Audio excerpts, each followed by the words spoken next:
उत्तर प्रदेश के मथुरा में एक नामी कंपनी का बड़ा घोटाला सामने आया है, जिसने सरकार की साठगांठ से किसानों की अरबों खरबों की जमीन पर कब्जा कर रखा है। इस पूरे घोटाले का पर्दाफाश करते हुए बाबा नेम सिंह ने राजधानी दिल्ली के पश्चिम बिहार में आयोजित एक प्रेस कॉन्फ्रेंस कर बताया कि एक नामी कंपनी ने सरकार के साथ मिलकर किसानों की करीबन 1500 एकड़ जमीन पर कब्जा कर रखा है, जिसकी शिकायत शासन प्रशासन के कई अधिकारियों को भी दी गई है, लेकिन मामले में कोई भी कार्रवाई नहीं की गई।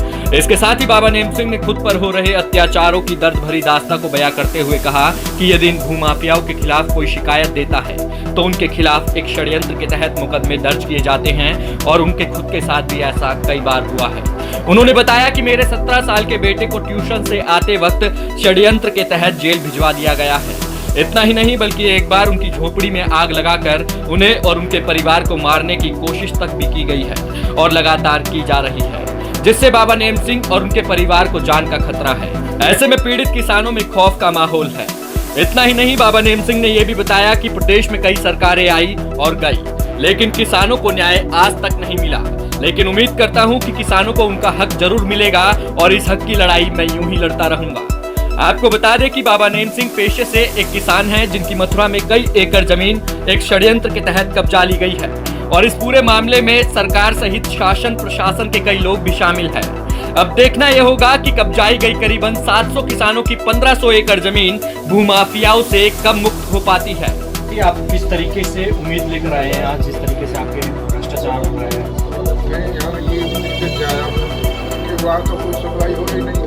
ये देश की राजधानी है, शायद यहाँ मेरी आवाज़ सरकार तक पहुँच जाए, मेरी आवाज़ सरकार तक पहुँच जाए और मुझे न्याय मिले। मेरे बच्चे को, पढ़ने वाले बच्चे को पुलिस ने और हाईटेक के कर्मचारियों ने साथ करके जेल में डलवा दिया और मेरे ऊपर तमाम तरीके से दबाव, प्रेशर, संज्ञा, आए दिन के साथ मारपीट, गाली गलौज, जाति सूचक शब्दों से मुझे अपमानित किया जाता है। चाहे जाओ, मैं यही उम्मीद लेकर के आया हूँ कि ये देश की राजधानी है, यहाँ साथ मुझे न्याय मिल जाए, आप लोगों के द्वारा न्याय मिल जाए, मेरी आवाज़ प्रधानमंत्री जी तक, माननीय मुख्यमंत्री तक और सब लोगों तक पहुँचे तो मुझे न्याय मिले। जो आपने आप मुझे बताइए कि जो SC/ST एक्ट है उसके तहत तो ज़मीनें ली ही नहीं जा सकती, फिर आप लोगों की ज़मीन गवर्नमेंट ने ये अधिग्रहण करने का कैसे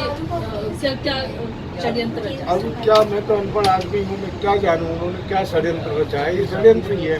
SC की ज़मीन की तो हम SC हैं, कोई हमारे पास रोजी रोटी है, उसके अलावा हमारे पास कोई पेट भरने का, जीवन चलाने का, बच्चे पालने का कोई साधन नहीं। खेती के अलावा थोड़ी सी 7 एकड़ जमीन है, उसी में अपना खेती बाड़ी पर थोड़ी चलती आ रही है। मेरे माँ बाप की जमीन है। तो अभी तक कहाँ गुहार लगा चुके हैं? मैं मथुरा में सब अधिकारियों को और तमाम जिसमें सब लिखा हुआ था, जहाँ जहाँ मैं दे चुका हूँ उसमें सारी एप्लीकेशन है। इनसे ये सवाल पूछो कि SC/ST एक्ट के तहत तो जमीन लेने का प्रावधान ही नहीं है, तो क्या इसको चैलेंज करेंगे ये कोर्ट में?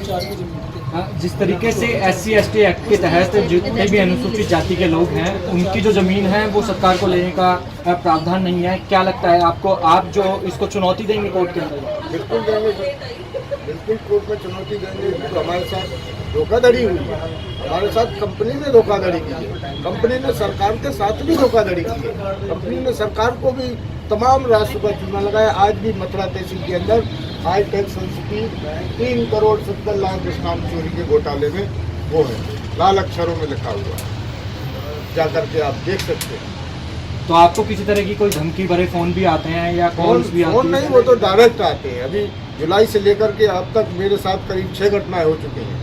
मैं थाने में दे के थक गया, SP साहब को दे करके थक गया, DM साहब को दे करके थक गया, लेकिन कोई मेरा सुनवाई नहीं है और मेरे ऊपर तुरंत मुकदमा कायम हो जाता है झूठा। तो आपकी जान लेने की कोशिश की, क्या मारने की कोशिश की? आपको चोट वोट लगी कहीं? हाँ, चोट लगी, मेरे सर में भी मारा, मेरा कंधे में भी मारा, मेरी पत्नी का पैर टूटा, मेरी पत्नी को धक्का दे करके अपमानित किया, गाली गलौज किया, बहुत कुछ किया, हॉस्पिटल में एडमिट रहा, लेकिन मेरा रिपोर्ट दर्ज नहीं हुआ। आपको मारने की कोशिश की, आपने बताया कि आपके घर में आग लगा दी गई। हाँ, अभी पिछले महीने मेरी झोपड़ी में आग लगा दी। मेरा बच्चा उसमें ज़मीन पर सोया हुआ था, और जैसे तैसे उसकी जान बची, लेकिन पुलिस ने उसमें भी कोई कार्रवाई नहीं की। जब मैंने ये कार्रवाई कर दी है तो पुलिस ने और हाईटेक संस्थि के कर्मचारियों की साठगांठ से मेरे बच्चे को जेल भेज दिया गया है, झूठा मुकदमा दर्ज कर। ना मैं चोर हूँ, ना मेरा बच्चा चोर है। हम लोग साधु संत के उसमें है, अब कोई चोरी करेगा। तो आप किसी तरह से कोर्ट से सिक्योरिटी की मांग करते हैं या फिर क्या क्या हाँ, मेरे जान माल की सुरक्षा की जाए, मेरे परिवार की सुरक्षा की जाए, अन्यथा ये लोग तो मरवा देंगे, कभी भी कुछ भी कर सकते हैं। अगर फ्यूचर में, अगर भविष्य में अगर आपके साथ कोई घटना होती है तो किसको शक, किसको संदेह जताना अब चाहेंगे? भविष्य में कोई तो यही घटना करेंगे और कौन करेंगे। मैं प्रमुख रूप से किसी का नाम सामने आया, आपने प्रमुख रूप से किसी का नाम जिसने ध्यान किससे किया डर है आपको? जिससे ये हाईटेक संस्थि के ही कर्मचारी हैं। पर्टिकुलरली कोई नाम है, कोई व्यक्ति है? हाँ, वो कई व्यक्ति हैं, उनके नाम याद है? नाम कुछ हरेंद्र राणा करके है, एक कई लोग हैं। वो गुंडे तत्व, मतलब भाड़े के गुंडों से मुझे धमकी दिलवाते हैं, पिटाई भी करवाते हैं। कई बार मेरे ऊपर जानलेवा हमला हुआ है, फायर भी करवा देते हैं, गोली भी चलवा देते हैं। मेरी फसल को कई बार नष्ट करा दिया है। लेकिन आप लोगों के इससे मैं तो चाहे मर जाऊंगा, लेकिन मैं अपनी ज़मीन, या तो कोर्ट मुझसे, मुझे अगर मैं गलत हूँ तो या तो कोर्ट मुझे अलग कर देगा, तो मैं कोर्ट का निर्णय स्वीकार करूँगा। जब तक मैं अपनी ज़मीन मरने से पहले तो छोड़ूंगा नहीं। मामा जी, आपने बताया कि आपको पुलिस ने बुला लिया, 3 घंटे थाने में बिठा लिया, पीछे से आपकी जो फसल थी उसको बुलडोजर चला के उसे नष्ट कर दिया गया। कब की घटना है ये 2018 की घटना है। सोद कुमार दरोगा जी थे, उन्होंने मुझे कागज़ के लिए बुलाया कि कागज़ चेक कराइए, तुम्हारे पास क्या है। लेकिन साहब, मेरे पास ये कागज़ है। पहले तो उन्होंने मेरे साथ गाली गलौज करके बैठा दिया, फिर उसके बाद में उन्होंने वो सब वहाँ फोर्स भेज करके, पुलिस जा करके, और जो है जेसीबी से और ट्रैक्टरों से मेरी पूरी फसल जो है 7 एकड़ की गेहूँ की फसल थी, वो पूरी नष्ट। और फिर बाद में मुझसे ये कहा कि तमाम तरीके की तुम लोग मुकदमा लगा देंगे, या तो तुम इससे हट जाओ, नहीं तुम्हारी और तुम्हारे बच्चों की जिंदगी हम नरक बना दो। इस बाबत आपने कंप्लेंट दी थी? कुछ दी, कार्रवाई हुई? हाँ दी, कोई कार्रवाई नहीं। उसके सारे मेरे पास कंप्लेंट है। मैंने SC/ST आयोग में भी दी, वहाँ से भी उन्होंने झूठी, मतलब मेरे खिलाफ ही उल्टा लिख करके भेज दिया। उसकी भी मैंने दोबारा की कि भाई इन्होंने ये गलत भेजा है, मैं इसके तथ्य ये हैं, फोटोग्राफ दिखाए उनको, वीडियो दिखाए उनको, सारी चीज़ दिखाई कि भाई देखिए ये मेरी फसल जो थी। कहने का मतलब सही तथ्य देखने के बाद भी कार्रवाई नहीं हुई? यहाँ तो अभी SC/ST आयोग में तो पेंडिंग है मामला। मथुरा उत्तर प्रदेश से मेरे साथ बहुत बड़ा अन्याय हो रहा है। संस्थि हाईटेक कंपनी ने हमारी ज़मीन अधिग्रहण के नाम पे धोखाधड़ी करके हड़पना चाहती है, और संस्थि के कर्मचारी और हमने जो ये शिकायतें की उच्च अधिकारियों को, उससे दुखी होकर के, उससे वो होकर के मेरे पुलिस ने मेरे हाईटेक कंपनी के और उनके साथ साठगांठ करके मेरे बच्चे को जेल में भिजवा दिया, लूट का मुकदमा झूठा दर्ज करके। इसलिए मैं यहाँ आप सब लोगों से न्याय के लिए आया हूँ, तो मुझे न्याय मिलना चाहिए। और आए दिन मेरे साथ मारपीट, झगड़ा, मेरी फसल को जोत देते हैं, उसे कब्जा छीनना चाहते हैं। मैं उसी दिन से अपनी ज़मीन पर काबिज हूँ, उसी से खा रहा हूँ। उसके अलावा मेरे पास और कोई रोजी रोजगार का जरिया नहीं है। और ये जो है बहुत बड़ा घोटाला है। ये 1500 एकड़ ज़मीन का अधिग्रहण, फर्जी अधिग्रहण का घोटाला है। इसकी जांच हो और किसानों को उसका लाभ मिले, मेरा यही कहना है। सिंह जी, आप कह रहे हैं कि जमीन का घोटाला है और फर्जी है, कैसे, और ये कब से लड़ाई लड़ रहे हैं आप? कि मैं जब 2016 से लड़ाई लड़ रहा हूँ। जमीन पर तो मैं जभी से काबिज हूँ। कितनी जमीन होगी? करीब मेरी 7 एकड़ जमीन है। टोटल कितनी है किसानों को मिला? करीब 1500 एकड़ जमीन है। 1500 एकड़ भी ज़मीन 2006 से खाली पड़ी हुई है, बिल्कुल झाड़ जंगल खाली है। उसमें जबकि सिंचित ज़मीन थी, किसानों की फसल हो रही थी, अधिग्रहण फर्जी अधिग्रहण हुआ, बजट हुआ, धारा 4 हुई, उसके बाद में 20-20 रुपये के स्टाम्प पर सहमति पत्र उन्होंने लिखा दिया कि बाद में मुआवजा मिलेगा और ये नौकरी मिलेगी आपके बच्चों को और आपको कुछ ज़मीन का हिस्सा भी डेवलप करके मिलेगा। लेकिन आज तक कोई किसी को कोई लाभ नहीं मिला और यदि किसान कुछ करते हैं तो आप पुलिस से उनकी सेटिंग है, ऊपर किसानों के ऊपर मुकदमे दर्ज हो जाती। जैसे मेरे बच्चे को जेल में भेज दिया है, हर तरीके का दबाव बनाया जा रहा है, हर तरीके से मुझे टॉर्चर किया जा रहा है, हर तरीके से प्रताड़ित किया जा रहा है। वहाँ कोई अधिकारी सुनने को तैयार नहीं। तमाम एप्लीकेशन दे दे के मैं थक चुका हूँ, तमाम एप्लीकेशन दे दे के थक चुका हूँ। इस बात की शिकायत आपने क्या अदालत वगैरह में की है? हाँ, अदालत में भी की है। क्या रहा उसमें? उसमें चल रहा है सर, बचना कोर्ट खाली चल रही है। जो सिविल हमने दाखिल किया है वो कोर्ट जो खाली चल रही है काफ़ी दिन से। वो तो कोरोना काल चल रहा था जिसके वजह से कोर्ट बंद थी, अब तो कोर्ट खुल गया है, सारी न्यायिक व्यवस्था फिर से सुचारू रूप से शुरू हो गई है। अब क्या उम्मीद लग रहा है? अब देखो कोर्ट बैठ जाएगी तो उम्मीद, कोर्ट के आते हैं जो कोर्ट करेगा, जो कानून करेगा वो हम स्वीकार करेंगे, न्याय तो कानून नहीं देगा। लेकिन इस समय जो वहाँ का प्रशासन है वो मुझे विशेष, और हाईटेक के कर्मचारी हैं वो मुझे विशेष प्रताड़ित कर रहे हैं।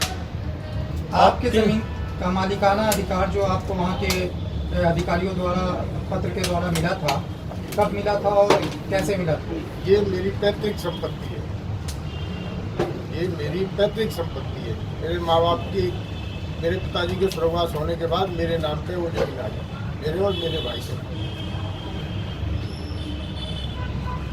आपने इस मामले की सूचना अपने क्षेत्र के सांसद को दी है क्या? 2016 में काफ़ी आंदोलन किए हम लोगों ने।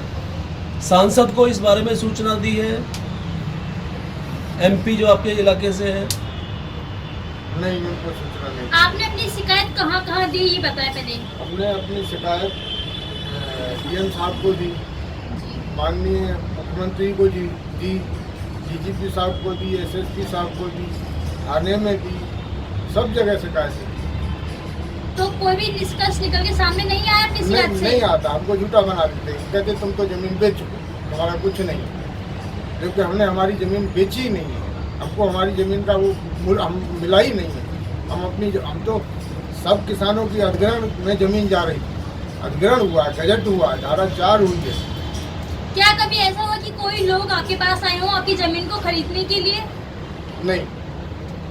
आप हमें ये बताइए कि आपने कहा कि जो हाईटेक सन सिटी है उसने इस जमीन को आपसे स्टैम्प पेपर 20 रुपए के स्टैम्प पेपर पे सहमति पत्र के जरिए लिया, तो उस दौरान की जो सरकार थी कि उसकी इसमें कितनी भागीदारी थी? क्या इस कंपनी के बारे में कितने दिन के बाद किसानों को पता चला कि कितनी पुरानी कंपनी है, क्या इसका बैकग्राउंड है, और जो निरस्त हुए जो गजट या जो योजना सरकार की आई थी वो आप लोगों को कब पता चला कि ये सब फर्जी था? ये हम लोगों को 2016 में मालूम चला। कैसे? जब ये 2016 में मालूम चला, अखबार में आया था कि ये योजना काल बाधित हो गई है, तब हमको मालूम चला। तब और किसानों ने जो अपने अपने सब केस किया, कोर्ट में गए, इसकी फिर छानबीन की। जब छानबीन की तो उसमें तमाम तथ्य ऐसे निकल के उनके पास आए। मेरे पास तो फिर भी कागज ऐसा नहीं है, लेकिन ऐसे ऐसे तथ्य निकल के आए कि वो फर्जी है। ये जो 20-20 रुपए पर कोर्ट के पेपर पर जो किसानों ने साइन किए थे उस पर क्या लिखा हुआ था, कुछ पढ़ा किसी ने? उस पर ये लिखा है कि ये तमाम शासनादेशों के तहत ये दिया जा रहा है, इसमें ये स्टाम्प छूट है, शुल्क माफ है, ये ऐसी चीज़ें लिखी हैं। और फिर उसमें ये भी लिखा है कि ये कोई अधिग्रहण में नहीं आते। ये कौन से सन की बात है? 2006। किसका शासन था उस टाइम? उस समय शायद मुलायम सिंह जी का शासन। तो दूसरी सरकार जब बनी तब भी, जब 16 की बात आप करें तब तो किसका था? फिर उसके बाद तो पता नहीं, अखिलेश जी ने इसको कैंसिल किया है। अच्छा, अखिलेश सरकार ने कैंसिल? अखिलेश जी ने इसको कैंसिल किया। तो आपने किसी जनार्दन शर्मा को जानते हैं? हैं? जनार्दन शर्मा को जानते हैं आप? नहीं, मैं नहीं जानता। उनको अपनी कंप्लेंट दी है, उनसे शिकायत की है अपनी ज़मीन के बारे में, कभी मिले हैं? अब मैं मिला तो बहुत सारे लोगों से, साथ सर मैं अनपढ़ आदमी हूँ। हेमा मालिनी का नाम सुना है आपने? जी, कौन है वो? वो हमारे यहाँ की MLA उनके पीए का नाम है जनार्दन शर्मा। आप उनसे मिले नहीं मिले? नहीं मिला सर। ठीक। आप हमें ये बताइए कि जैसे आपने कहा कि भाई वो कंपनी फर्जी पाई गई, तो कैसे किसानों ने सरकार से क्या सवाल जवाब नहीं किए कि भाई अगर ये कंपनी फर्जी थी तो ये गजट क्यों निकाला गया, ये सहमति पत्र क्यों लिए गए? क्या आपने किसी इस तरह का कोई घोटाला भी उस दौरान सामने आया कि ये जो सिटी बनाने के नाम पर कोई बैंकों से लोन उठाया हो, सरकार से मिलकर कुछ कंपनियों ने ऐसा घोटाला किया, कुछ ऐसा सामने आया था? नहीं, हमारे सामने तो फिर आप कैसे कह सकते हो वो घोटाला था? वो ऐसे कह सकते हैं बहन जी, घोटाला था। बजट हुआ, बजट में कोई मुआवजा हमको नहीं मिला, केवल वही कह करके कि ये पैसा थोड़ा मिल रहा है, इसके बाद में तुमको पूरा पैसा मिलेगा। फिर आज तक कोई पैसा नहीं मिला, ना कोई हमें सुविधा मिली, ना कुछ हुआ, और ज़मीनों को ऐसी खाली पड़ी हुई है। वो सब कुछ के साथ जोत बो रहे हैं अपनी, कुछ सरकार ने कुछ तो पैसा दिया होगा ना आप लोगों को? सरकार ने कोई पैसा नहीं दिया हमको। सहमति पत्र जब साइन हुई तो? सरकार के द्वारा कोई पैसा नहीं दिया, हाईटेक कंपनी के द्वारा पैसा दिया गया। अच्छा, कितने पैसे दिए गए थे पर एकड़? 6 लाख रुपया पर एकड़, जबकि उस समय भी 16 लाख रुपया एकड़ के पैसे मिले। वहाँ का जो सरकारी सर्टिफिकेट था वो 16 लाख रुपये एकड़ का था। तो ये जो पैसा दिया गया 6 लाख रुपए पर एकड़ के लिए क्या कह कर दिया गया था? बाकी पैसे के लिए क्या कहा? ये कह के दिया गया था कि अभी तो ये सहमति पत्र है, इसमें जब मुआवजा आएगा तो सर्कुलेट का 4 गुना पैसा आपको मिलेगा, एक बच्चे को नौकरी मिलेगी, और 10% 15% जमीन आपको रहने के लिए राइटिंग में मिलेगी। और जब ये गजट जो निरस्त हुआ तो अब क्या सरकार ने कहा या कंपनी ने तब क्या कहा? अभी किसानों से? 2020 में ही सितंबर में योगी जी ने भी कहा है कि इन कंपनियों ने विकास नहीं किया, उनके लाइसेंस निरस्त करके किसानों की एग्रीमेंट है आपके पास ये? नहीं, ये जो चीज़ आपको बताई गई, इसमें कोई इसके साथ एग्रीमेंट हुआ था क्या? लिखित में है कुछ? कोई 20-20 रुपए के स्टैम्प पेपर सहमति पत्र से ही? और कुछ नहीं है। क्या रूलिंग यही है? आप तो किसान हैं कि जब कोई अधिकृत करती है गवर्नमेंट किसी परियोजना के तहत जमीन को, तो क्या सहमति पत्र ही बनाते हैं या कुछ और भी डॉक्यूमेंट्स अब मैं बनाए तो हैं? अनपढ़ आदमी हूँ, मुझे तो इस चीज़ का कोई ज्ञान नहीं है। इसी चीज़ का तो लोगों ने लाभ लिया है। तो आप मुझे ये बताइए कि क्या किसी किसान यूनियन के पास आप गए थे मदद के लिए? कितने किसान हैं टोटल जो पीड़ित है? करीब 4 गांव के किसान, टोटल संख्या करीब 700 करीब किसान होंगे। छठीगरा, जैन, सुनरक, रामताल और कुछ नारायण, 5 गांव के जो है किसान हैं।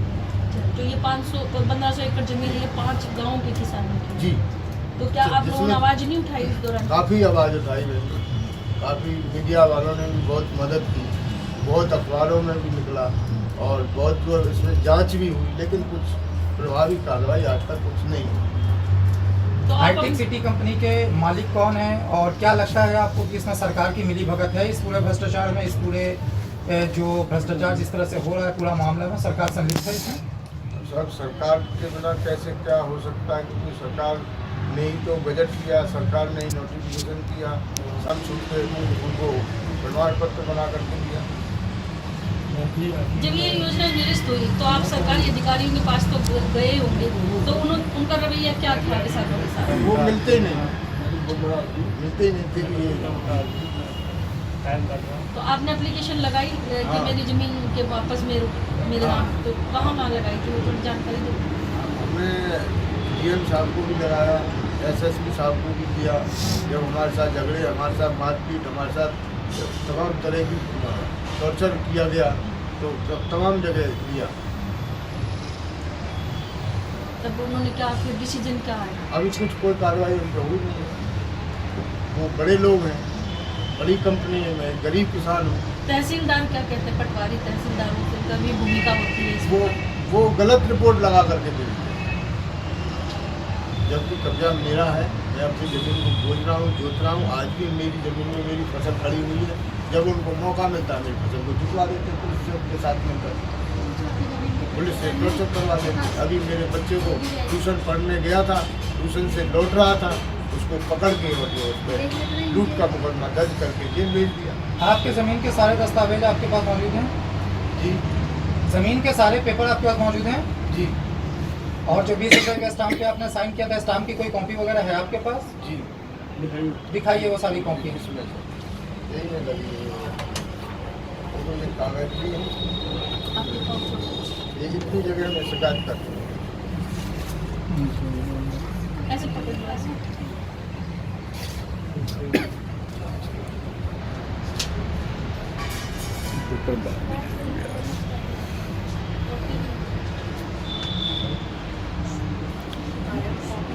अब आप मीडिया के माध्यम से क्या कुछ कहना चाहते हैं? न्याय की गुहार कैसे करना चाहते हैं? मैं मीडिया के माध्यम से ये कहना चाहता हूँ कि किसानों की ज़मीन वापस की जाए, किसानों को ऊपर न्याय मिले, या किसानों की ज़मीन का सही किसानों को मुआवजा मिले। मेरी सरकार से, मोदी जी से, योगी जी से सबसे यही विनती है कि किसानों के साथ न्याय किया। बाबा जी, आपने अकेले 700 किसानों का मुद्दा उठाया है, क्या आपके साथ कोई ऐसा हादसा भी है कि आपको चुप कराने की कोशिश की और आप ही आगे आ रहे हैं, बाकी किसान आगे नहीं आ रहे, इसका क्या कारण है? अब ये तो बहन जी मैं नहीं कह सकता हूँ कि इसका क्या कारण है, क्योंकि किसानों के ऊपर तुरंत FIR हो जाती है। मैं भी तमाम झेल रहा हूँ, मेरे ऊपर भी 3-4 FIR झेल रहा हूँ। और मेरे बच्चे को आप ये 7 तारीख की घटना है, ट्यूशन से आ रहा था और उसको पकड़ के जो है लूट का मुकदमा दर्ज करके जेल भेज दिया। वो मेरे साले का भी उसमें नाम। क्या उम्र है बच्चे की? 17 साल। ये बताएं, आपको किसानों का साथ कितना मिल रहा है? किसानों का साथ वैसे तो सब साथ में है, लेकिन सामने कोई नहीं आता, क्योंकि सबसे बड़ी चीज़ है बहन जी, कहीं भी जाते हैं तो फिर आप अकेली लड़ाई क्यों लड़ रहे हैं? हैं? आप अकेले ही लड़ाई क्यों लड़ रहे हैं?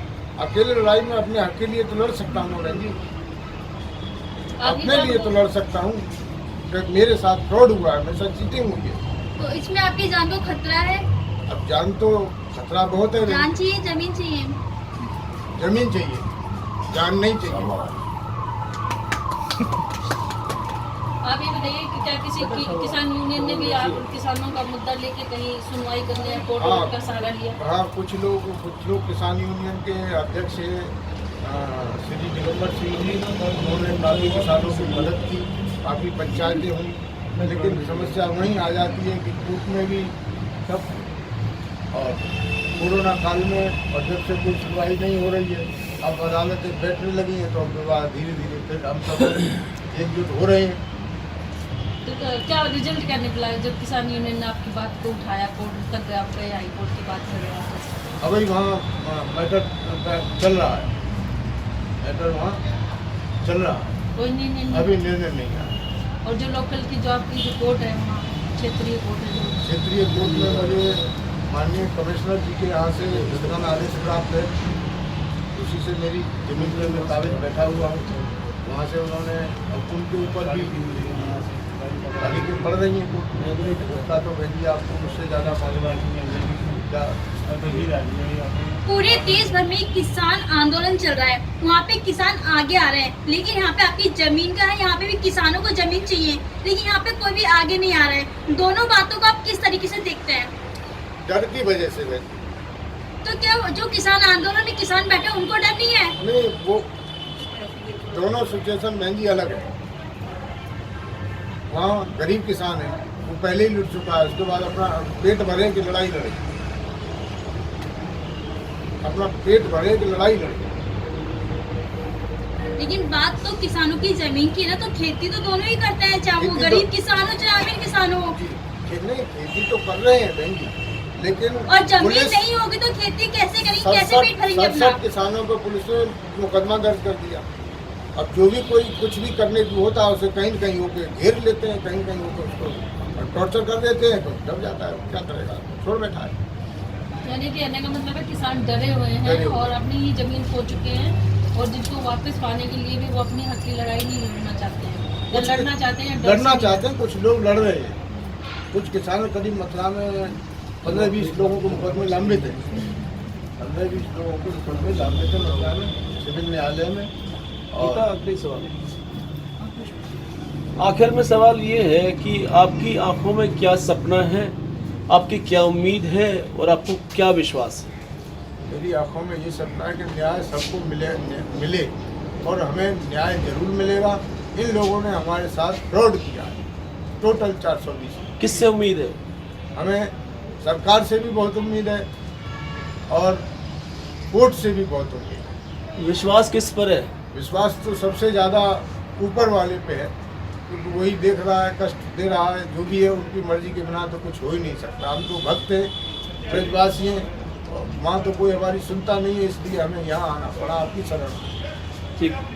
अब मोदी जी कहते हैं कि हम किसानों के साथ कोई बेइंसाफी नहीं है। क्या आपने प्रधानमंत्री को इस सारे संबंध में जानकारी भेजी, कोई चिट्ठी या कोई शिकायत? जी भेजी है, ये लोग कार्यालय को भी भेजिए, इसमें सारे हैं जो। वहाँ से कोई रिप्लाई आई आपके पास? हाँ, अभी ये ऐसा हो गया है, अभी कोई उधर से रिप्लाई नहीं आया। प्रधानमंत्री कार्यालय से कोई रिप्लाई? वहाँ से अभी कोई रिप्लाई नहीं आया। ठीक है।